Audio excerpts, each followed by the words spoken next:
కుషాయిగూడలోని అక్షర international school bus ఢీకొని విద్యార్థికి తీవ్ర గాయాలయ్యాయి. ఇదే పాఠశాలలో 6వ తరగతి చదువుతున్న చైతన్య గోపిశెట్టి సైకిల్పై స్కూలుకు వెళ్తూ ఉండగా బస్సు ఢీకొట్టింది. ఈ ప్రమాదంలో విద్యార్థి చెయ్యి నుజ్జునుజ్జైంది. దీంతో బాలుడిని యశోద ఆసుపత్రికి తరలించి చికిత్సను అందిస్తున్నారు. యాజమాన్యం బస్సు డ్రైవర్ నిర్లక్ష్యం పట్ల విద్యార్థి బంధువులు నిరసన వ్యక్తం చేస్తూ స్కూల్ ఎదుట ఆందోళనకు దిగారు.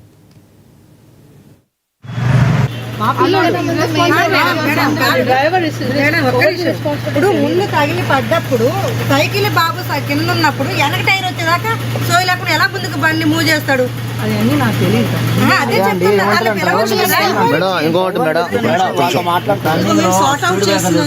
చెట్లను కొట్టించుకోవాలి ఏమైనా ఉన్నాయండి. చేస్తాం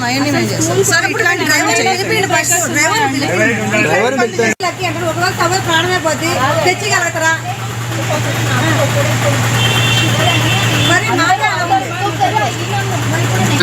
మేడం చెప్పడానికి ఎందుకు టెన్షన్ అవుతుంది?